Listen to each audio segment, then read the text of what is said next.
You are going to burn with this house. You cursed old woman. That was the last sentence I heard before I saw the flame ignite. My son, Robert, had eyes filled with a hatred I didn't recognize. He was holding a matchstick between his fingers. And in that instant, I knew it wasn't a threat. The smell of gasoline already hung in the air, thick and suffocating. I felt my heart pounding against my chest as the fire began to bite at the living room curtains. The light turned red, wild, and alive. I heard the click of the front door locking shut, the heavy sound of his car driving away, and for a moment, I stood still, watching the shadows of the fire dance on the walls. I didn't cry. I didn't scream. I just took a deep breath and touched with a trembling hand the small bulge I had hidden beneath my dress. It was my secret, my salvation, my justice. The smoke began to climb the staircase like a monster searching for air. I knew I had little time, but I also knew I couldn't die yet. Not before putting everything in its place. The first time I met fire, I was 7. My father burned the fields to renew the soil. And he told me, "Don't fear the fire, Mary. Fire only destroys what is useless." I never forgot those words. And that night, as the heat brushed my skin, I knew fate was repeating the lesson. I moved slowly, covering my face with a damp handkerchief. The flames were licking the dining room furniture, and the ceiling was creaking with a sound that hurt more than the heat itself.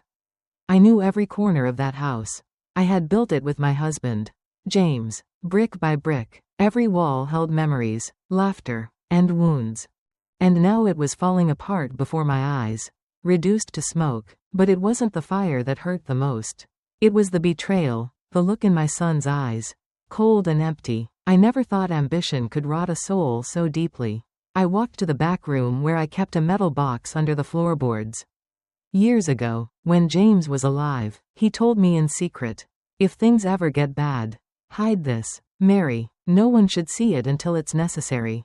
That box was my treasure and my burden. And that night, as the fire roared around me, I knew the time had come. I knelt, lifted the boards, and pulled out the box. It was hot but intact. Inside were documents, photographs, letters, and something Robert should never discover. The smoke burned my lungs. My throat stung, but I couldn't stop. I wrapped the box in a scarf, tucked it under my dress, and held it against my stomach. Then I opened the bedroom window and jumped. I fell onto the damp earth of the yard, rolled, and covered my face. The fresh air rushed into my lungs like a second chance. Neighbors arrived minutes later, shouting, throwing water, calling the fire department. They found me barefoot, covered in ash, with my eyes open but tearless. "My God, Mary, what happened?" cried Mrs. Johnson. "An accident," I lied. "I think it was the gas." No one suspected. No one imagined it had been my own son. And I didn't say a word because if life had taught me anything, it was that silence sometimes screams louder than truth. The firefighters took nearly an hour to extinguish the flames. When the smoke cleared, my house was a black ruin, a skeleton of what was once my home. And among the wreckage, I saw Robert return. He came running, faking desperation, shouting my name, "Mom, Mom, for God's sake, where are you?" His words were theater. I watched him from a distance, covered by a blanket, while paramedics tended to me. He didn't see me, and when he stepped into the destroyed house, his face changed. There in the doorway of the room, he realized something that made him turn pale. The fire hadn't reached that area, and the space where the box had been was empty. The following hours were a blur, hospital lights, questions, silence. No one understood how I had survived. But I knew it wasn't luck. It was destiny. The next day, Robert came to see me. His hands were bandaged, fake wounds, and he tried to wear guilt on his face. "Mom," he whispered, "I don't know how this happened. The fire, the gas?" I looked at him. His eyes couldn't hold mine.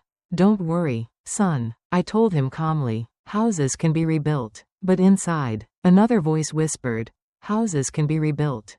But souls, those are repaid with fire." That night in the hospital bed, while the wind rattled the window, I touched the bulge under the sheet. The wrapped box was still with me. No one knew, and as I stroked it, a faint smile rose on my lips. The fire he had started hadn't destroyed me. It had only ignited mine. I woke up 3 days after the fire. The room smelled of alcohol and disinfectant. But underneath that sharp hospital scent, there was something heavier, fear. The white walls around me seemed to watch in silence. The nurse smiled when she saw me open my eyes. "It's a miracle, Mrs. Mary," she said softly. "No one thought you'd make it out alive." I smiled weakly. A miracle, yes, but not the kind they thought. The fire hadn't spared me, it had chosen me. Only part of the living room and kitchen had burned. My bedroom, strangely, was untouched. Some said it was luck. Others that the firefighters arrived in time. But I knew better. Fire doesn't touch those who understand it.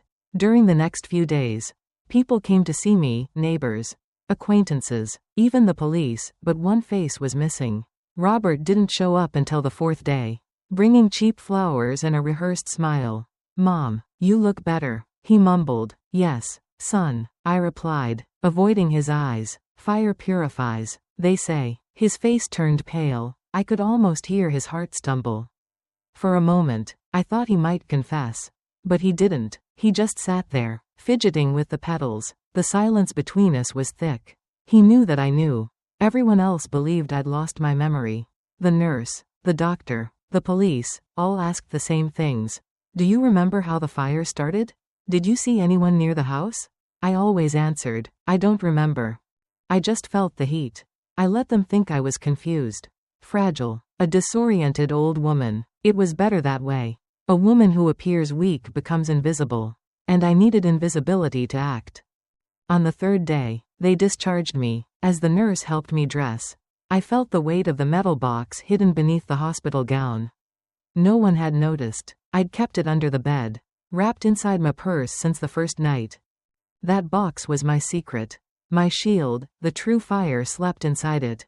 When I stepped outside, the air hit my face like a baptism.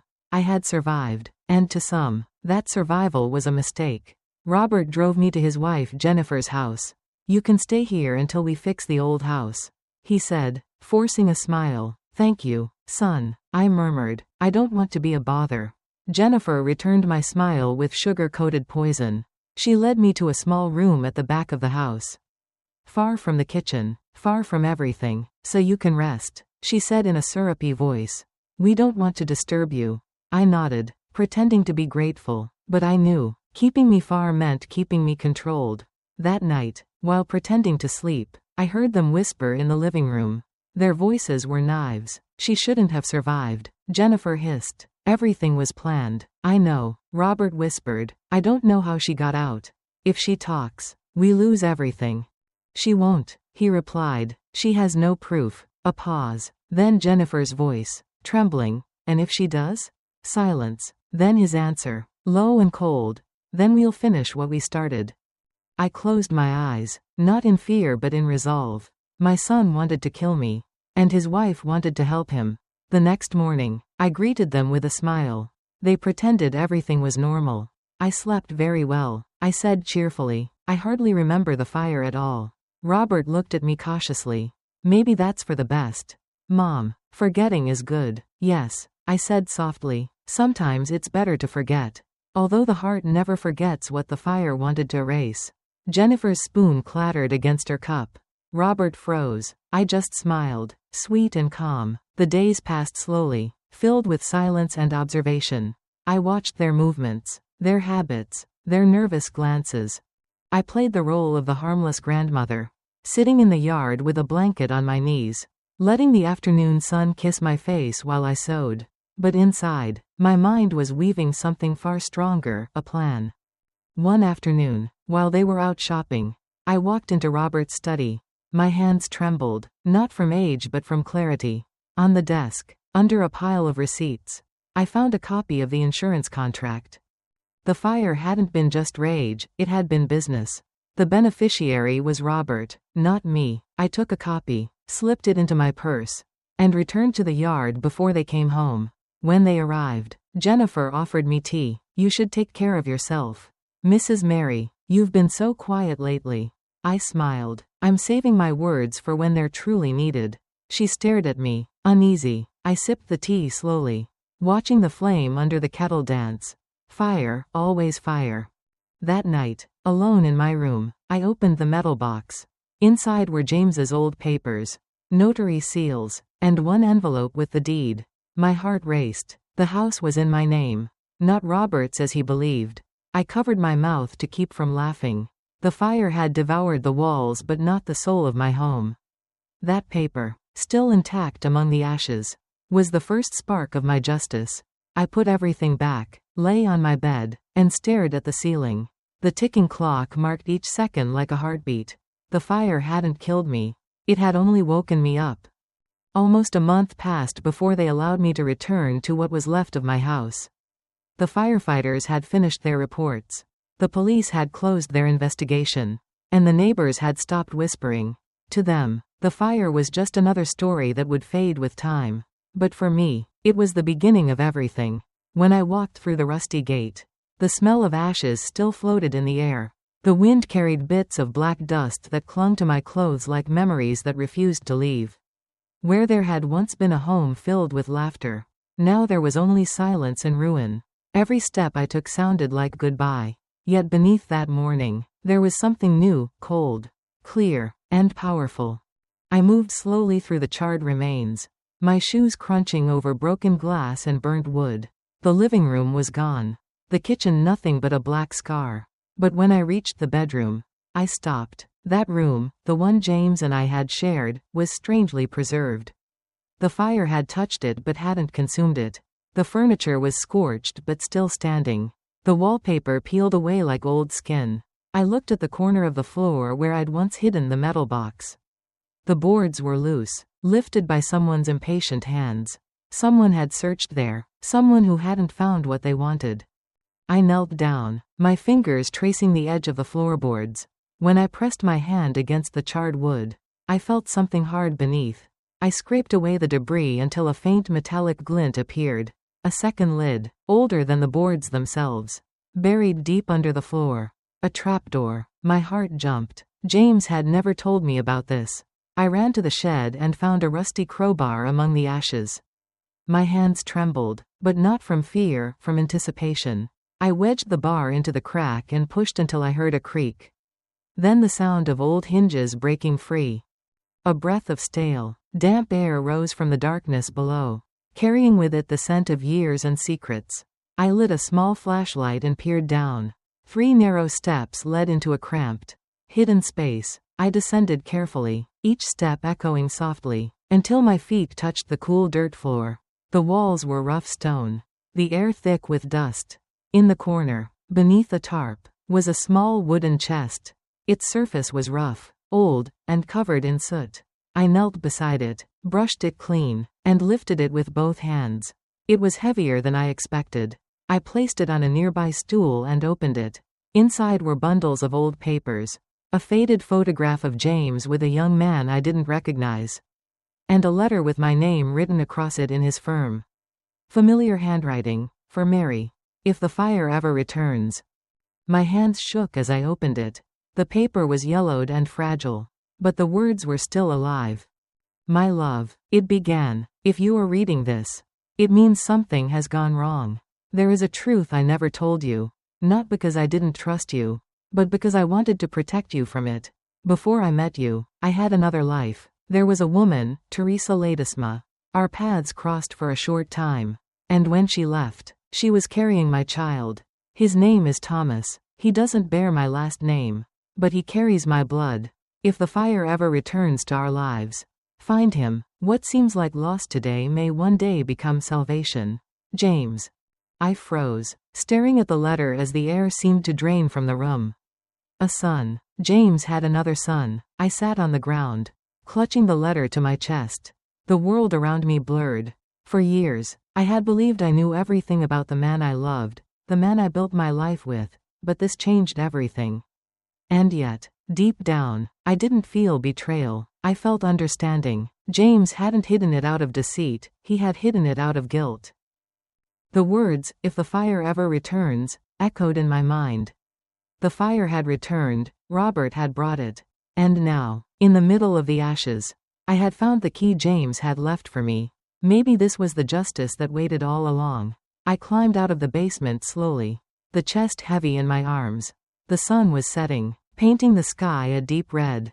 For a brief moment, as the light passed through the ruined window, I imagined James standing there, smiling faintly, approving silently from somewhere beyond. I placed the chest on the blackened dining table and opened it once more. Alongside the letter and photo were notary documents, property titles, and sealed envelopes. On one paper, a line caught my eye: in the absence of recognized legitimate heirs, ownership will pass to the son of James R. Ortiz, registered under the name Thomas Ledesma. A chill ran down my spine. That name, Thomas, was no longer just a ghost in a letter. He was real, alive somewhere, carrying the blood that Robert had tried to erase with fire. I closed the chest, feeling something I hadn't in a long time: purpose. Fire destroys what is useless.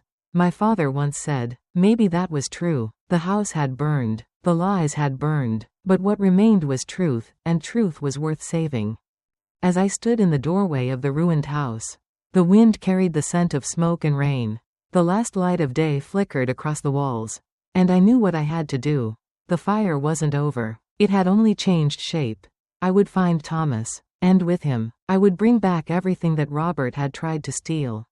The next day, I packed a small bag and took the bus to the neighboring city. I didn't tell Robert or Jennifer where I was going. I only said I needed to see an old friend. The truth sat heavy inside my purse: the letter, the documents, the photograph of James and the boy named Thomas. The road stretched ahead, gray and endless, and the sound of the bus tires felt like a heartbeat. For the first time in months, I wasn't running from the fire. I was walking toward it. The sign over the entrance read Ledesma and Ortiz Auto Repair. The letters faded but still legible.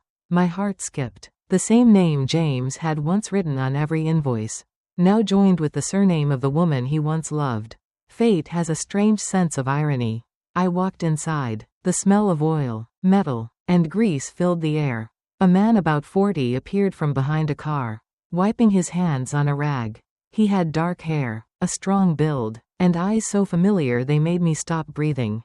James's eyes, exactly. "Can I help you?" he asked kindly.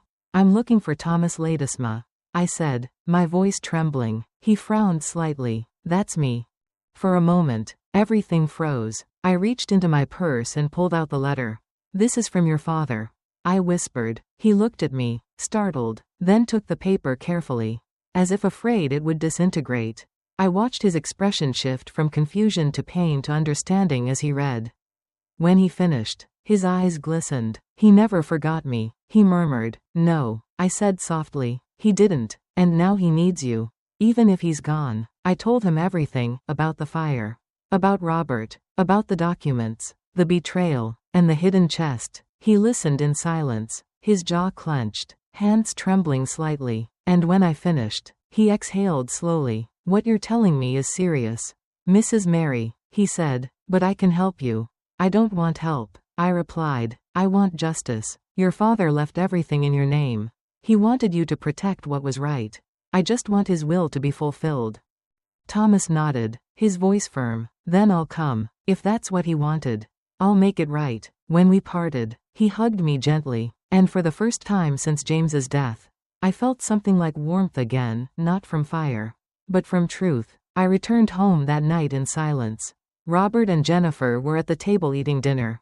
"Where were you?" he asked sharply. "Taking a walk," I replied calmly. "I needed fresh air." "Did you find what you were looking for?" Jennifer asked, a mocking tone in her voice. I looked at her, my gaze steady. "Yes," I said, letting the word linger. "I found James's son." Her fork slipped. Robert froze mid-breath. The silence that followed was delicious. "What did you say?" he stammered. "Nothing, son," I replied softly. "Just that the fire always knows where to blow." Then I turned and walked upstairs, leaving their fear to grow in the dark. That night, I didn't dream of flames. I dreamed of water, of rain washing soot off the earth. The next morning, the whole town buzzed with whispers. A new man had arrived, tall and serious, with eyes that seemed to know too much. He had reopened the old repair shop. His name spread like wind: Thomas Ledesma Ortiz. People connected the dots quickly. That afternoon, Robert stormed into the kitchen. "Who is that man asking about us?" he shouted, throwing the newspaper on the table. I feigned surprise. What man? The one who says he's related to us. He claims his father was James Ortiz. I smiled faintly. Then he's finally arrived. Robert's voice shook. Who's arrived? I looked at him calmly. The fire. Son. The one you lit. And now it's coming for you. His face went pale, then red. What are you saying, old woman? That secrets don't stay buried under ashes. Sooner or later, the wind uncovers them. His anger trembled between rage and fear. What did you do? I didn't do anything, Robert. I just returned the fire to its owner. He stepped toward me, but I didn't move. You're cursed. He spat. No, I said quietly. I'm a mother, but you taught me to stop being a victim. That afternoon, Thomas came to the house. Jennifer answered the door with her usual fake sweetness. What do you want? She asked. To see Mrs. Mary Ortiz. He said politely. When I came down the stairs and saw him standing there, something inside me shifted. His presence filled the house with peace. Like James had walked through the door again. Thank you for coming, I said. I assume you've read the letter. Yes, he nodded. And I've seen the documents too. I've spoken to the lawyer. Everything can be settled legally. But you must be ready. This will cause a storm. I smiled. Fire doesn't scare me anymore. Son, I've already survived the worst of it.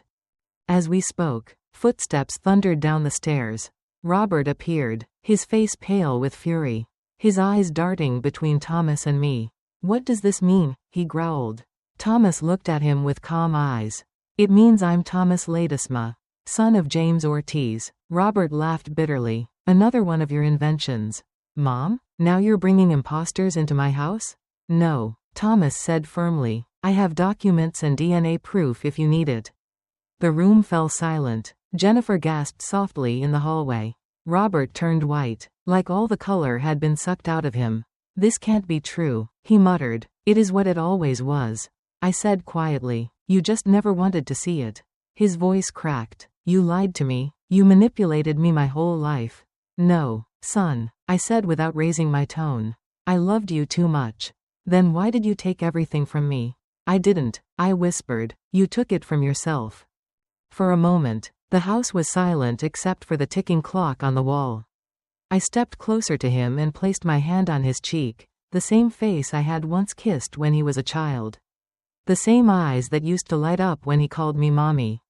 You can still stop, I whispered. He looked lost. Stop what? From destroying yourself. He let out a hollow laugh. If I burn, everyone burns with me. He turned and stormed out, slamming the door so hard the walls shook. I didn't follow. I just stood there, watching the smoke of his anger linger in the air. This time, I wasn't afraid. The fire had changed hands. And now, it was mine.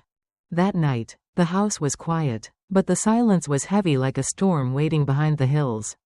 I couldn't sleep. The sound of the wind scraping against the window felt like whispers from the fire, reminding me that the battle wasn't over. On the table beside my bed, the metal box lay open with the documents spread neatly. They were my protection and my weapon. The truth, once hidden in ashes, now glowed brighter than any flame. At dawn, the church bells rang faintly from the town square. I poured myself coffee and watched the light grow. For the first time, I felt no fear. Robert had his matchsticks, but I had proof and patience. The following days were a theater of lies. Robert walked through town pretending to be the dutiful son, the one trying to protect his sick mother. He told everyone I was confused, that I was being manipulated by a stranger claiming to be my husband's lost child. She's not well, I heard him say to Mrs. Johnson one morning. The fire affected her mind. I smiled from the porch, watering the plants that had somehow survived the smoke. The town listened to him. Yes, but they also watched Thomas. He had reopened the old repair shop, helping anyone who needed a hand. He fixed engines, delivered groceries for the elderly, and refused payment from the poor. Within days, his name spread with respect. He reminds me of James, one of the neighbors said. I heard it, and my heart swelled with quiet pride. The same people Robert tried to turn against me now saw in Thomas the decency that once built our home. Fire can't burn truth, it only clears the fog around it. Jennifer, on the other hand, began to crumble. Her confident smile was fading. She looked at me differently now, not with arrogance, but with fear. One afternoon, while I was sewing on the porch, she approached hesitantly, her hands shaking. "Mrs. Mary," she whispered, her voice breaking, "I didn't know Robert would go this far. I didn't look up from my thread." "Of course you did," I said softly, "but pretending doesn't make the fire less hot. Does it?" She lowered her head, tears slipping down her cheeks. "I thought he would change." "Fire doesn't change," I said. "It only looks for something new to burn." She cried harder, and I let her. I didn't comfort her. Repentance doesn't erase ashes. It only dampens them. A week later, a man in a gray suit knocked on my door. He carried a briefcase and a look of artificial sympathy. "Mrs. Ortiz," he said politely, "you've been served." I took the envelope from his hands, feeling its weight before opening it. Inside, I found what I already expected, a court summons. Robert was suing me, claiming I was mentally unfit to handle my affairs and that my properties should be placed under his guardianship. I smiled. Desperation always smells of smoke. Thomas arrived minutes later. He had seen the man leave my porch. I showed him the papers. His jaw tightened. "He's going to drag you through court?" he asked. "He's going to drag himself," I replied. "He just doesn't know it yet." We spent the next days in quiet preparation. Thomas met with the lawyer who had known James for years. I organized every document, every photograph, every piece of paper I had saved in silence. Late one night, while sorting through old envelopes, I found one I hadn't noticed before, James's handwriting again. Smaller, more hurried. Inside was a receipt from the bank in both his and Thomas's names. Dated long before Robert was born. Proof of connection. Proof of intent. Proof of truth. I held it like a relic. "You were always 2 steps ahead of us, weren't you, James?" I whispered. By the time the court date was announced, the entire town was talking. Robert had turned the story into a public spectacle. He visited neighbors, pastors, even the mayor, insisting I was confused, that Thomas was a fraud taking advantage of a grieving widow. His voice, once confident, began to crack under the pressure of his own lies. Meanwhile, Thomas kept working. Every morning, people lined up at his shop. They brought him food, tools, and support. The Ortiz name, which Robert had tainted, was being restored, one honest gesture at a time. I didn't need to defend myself. The truth was doing it for me. Jennifer avoided me for days. But one evening, she knocked on my door again. Her makeup was gone, her eyes swollen from crying. "He's not sleeping," she confessed. "He's losing his mind. He keeps talking about you. About the fire." I looked at her calmly. "Guilt burns slower than wood," I said, "but it lasts longer." She stared at me, desperate. "You're not going to stop this, are you?" "No," I replied, "because this isn't revenge, Jennifer. It's correction. There's a difference." The morning of the trial approached, and the air in the town felt thick. Even the sky seemed to hold its breath. I woke early, packed my folder of documents, and sat at the kitchen table. On one side lay the papers proving my name on the deed, on the other, the letter from James recognizing Thomas as his first son. Between them sat a single photograph, Robert as a child, smiling, his hands covered in cake on his 5th birthday. I looked at it for a long time, feeling a dull ache in my chest. "I raised you to love," I whispered, "and you learned to burn." I placed the photo gently on top of the folder and closed it. The time for silence was ending. The fire had tested me long enough. Now it was my turn to strike the match. The day of the trial arrived with a gray sky and air so heavy it felt like the whole town was holding its breath. I dressed carefully that morning, simple black dress, clean shoes, and the silver cross James gave me on our 10th anniversary. It wasn't vanity, it was armor. When I looked in the mirror, I didn't see a weak old woman anymore. I saw someone who had already walked through fire and survived. Thomas picked me up in his truck, the folder of documents resting on my lap. Neither of us spoke much during the ride. The road stretched ahead, wet from last night's rain, and the courthouse stood tall in the distance like an old, tired judge waiting for truth to arrive. When we entered the courtroom, people turned to look. The benches were full, neighbors, curious strangers. Even Mrs. Johnson sat in the back, clutching her purse. Robert was already there, wearing a dark suit that didn't fit his guilt. He looked calm, rehearsed. his lawyer at his side whispering instructions.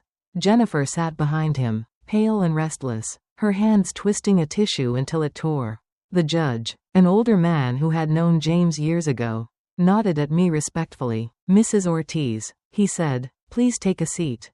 Robert's lawyer began first. His words were sharp and calculated. "Your Honor," he said, "this is a delicate case. My client only wants to protect his mother, who, after surviving a tragic fire, has shown signs of memory loss and confusion. She has fallen under the influence of a stranger claiming to be her late husband's illegitimate son. We are here to ensure her safety and her estate." I listened in silence, my hands folded neatly in my lap. Lies always sound polite before they burn.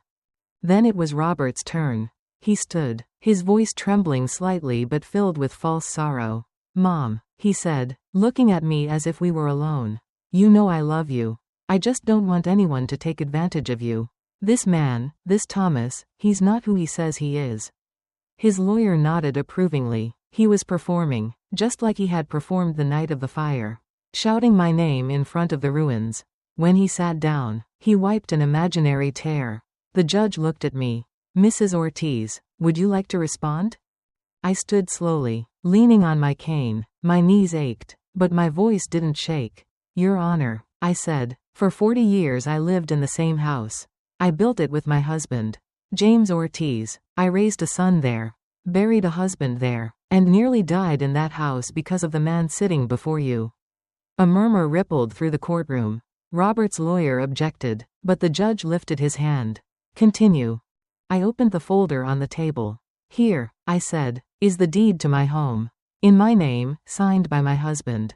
Notarized before his death." I placed the paper before the judge. "Here is a letter, written by James himself, recognizing his first son, Thomas Ledesma." I handed over the second document, the paper trembling only slightly in my hand.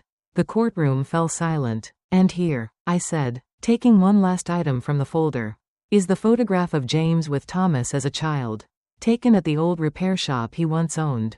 The same shop Thomas reopened 2 months ago under its rightful name, Ortiz and Ledesma." The judge examined the papers, his eyes narrowing. "These are authentic," he said after a moment.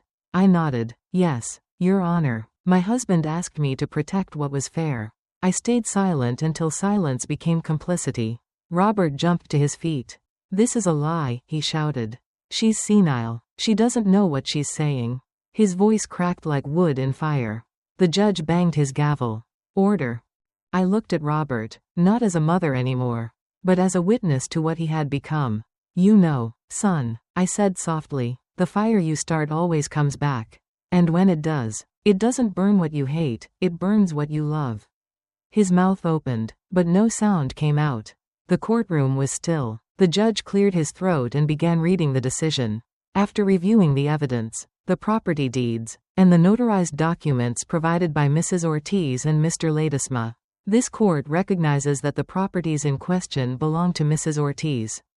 Furthermore, as per Mr. James Ortiz's testamentary declaration, Mr. Thomas Ledesma is recognized as his legitimate heir. The plaintiff, Robert Ortiz, has no legal claim to these assets.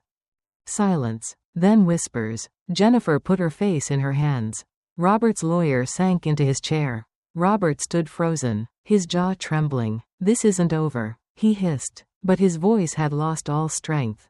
I gathered my papers slowly, slipped them back into the folder, and looked at him one last time. "It's over," I said. "The fire went out where it was supposed to." Thomas offered his arm as we left the courtroom. Outside, the sun had broken through the clouds, the light warm and soft on my face. I took a deep breath. The air no longer smelled of smoke. "Are you all right?" he asked quietly. "Perfectly," I said. "Justice doesn't roar, Thomas. It burns slowly, but it never goes out." That night, when I returned home, I lit a single candle on the table beside James's photograph. The flame flickered gently, steady, alive. I watched it for a long time, feeling its warmth on my skin. Fire had once tried to consume me. Now it obeyed me. Robert disappeared after the trial. For a few days, no one knew where he had gone. The town whispered his name like a ghost story, half pity, half disgust. Jennifer stayed behind, but her eyes were hollow. Her hands restless, as if she expected him to return at any moment. I didn't ask about him. I didn't need to. I knew how guilt burned. It didn't scream, it smoldered. The house felt different now. Light came through the windows again. And silence didn't hurt anymore. Thomas came by every morning with fresh bread from the bakery and coffee strong enough to wake the dead. Sometimes he didn't say a word. We'd sit on the porch, listening to the wind hum through the lemon trees. Peace has a sound when you've been through fire. One morning, Mrs. Johnson knocked on my door. Her face was pale, her voice trembling. "Mary," she said, "they found him." My heart didn't race, it simply steadied, as if I'd known all along. "Where?" I asked. "At the motel down the road. He hasn't eaten or slept in days." I nodded. "Thank you." That night, I went to see him. The motel smelled of dampness and cigarettes. When I knocked on the door, there was no answer, but after a moment, I heard his voice, weak and hoarse. "Come in." Robert was sitting by the window, his body thinner, his face gray. He looked nothing like the man who once set fire to his own blood. When he saw me, his lips quivered. "Mom," he said, his voice breaking, "forgive me, I just wanted to be somebody." I walked closer and sat beside him. "You were somebody," I said quietly. "You were my son." Tears rolled down his cheeks. But I felt no anger, no triumph, only a tired sadness that had no place left to go. "I lost everything," he whispered. "No," I said. "You lost yourself long before that. You searched for fire outside when all the warmth you needed was here." I touched his chest gently. "Here, in the heart." He began to sob, his head falling against my lap. I ran my hand through his hair like I had when he was a boy. When he'd come home scraped from climbing trees and I'd tell him the world wasn't cruel if you met it with kindness. Now those memories felt like echoes from another life. "I don't deserve your forgiveness," he said. "Perhaps not," I replied softly, "but forgiveness isn't earned. It's given when the heart is ready to stop bleeding." He looked up at me, his eyes full of shame and exhaustion. "What will you do now?" "Live," I said, finally. When I left the motel, the air outside was cool and still. The night sky stretched above me, filled with stars that didn't seem to care about human sins. For the first time, I didn't feel the weight of smoke in my lungs. The fire had gone out, not in destruction, but in peace. The next morning, Thomas came by with his usual calm smile. "He's alive," I said before he could ask. "But he's lost." Thomas nodded slowly. "Some fires burn too long to find their way back." We sat quietly for a while. He had plans to expand the repair shop, to hire young apprentices from town, to teach them the trade James once loved. When he spoke about it, his eyes shone with purpose, the same kind of light I used to see in my husband's face. "Your father would have been proud," I said. He smiled. "And of you too. He was right to trust you." That afternoon, I walked through the house that had once been my prison. The walls were clean again, the smell of smoke replaced by fresh paint and jasmine. On the mantel, I placed the little wooden hummingbird James had carved for me decades ago. The one I'd found half burnt among the ashes. "Even you survived," I whispered. It was blackened, scarred, but still whole. So was I. I sat in front of the fireplace and lit a small flame. It crackled gently, warm and golden. I stared at it for a long time, my reflection trembling in the glass. Fire doesn't destroy out of malice, it destroys what should no longer exist. And in my life, it had burned away the lies, the greed, the illusions. What remained was truth. Days later, a letter arrived from the hospital. Robert had been discharged. They said he was quiet, polite, and planned to leave town. I didn't follow him. Some journeys can't be shared. That evening, Thomas came over with 2 cups of tea. "You're not alone anymore," he said, sitting beside me on the porch. I smiled at him. "I know, but even if I were, I've learned to live with peace as company." He nodded, his gaze soft. The crickets sang, the air smelled of earth and rain, and for the first time, I felt the world breathing gently again. The next morning, I went to the cemetery. I brought fresh flowers and placed them on James's grave. "It's done," I whispered. "Everything is as it should be." The wind stirred the petals, and for a moment, I could almost hear his laughter. The one that once filled our kitchen on Sunday mornings. Our son returned, I said. The true one. And the other finally understood what he did. I stayed there for a long while, watching the sun climb higher, the light spilling over the gravestones like forgiveness. When I returned home, Thomas was locking up the repair shop. The new sign gleamed under the afternoon sun, Ortiz and Ledesma Auto Repair. The two names finally side by side, as they should have been all along. History had corrected itself. That night, I sat in my rocking chair, watching the flame in the fireplace sway softly. It no longer frightened me. It was no longer my enemy. It was my mirror, alive, honest, and at peace. Sometimes life burns us not to punish, but to teach us how to rise. And as the last ember faded into the dark, I whispered to myself, nothing is lost in the fire if the heart still burns with truth.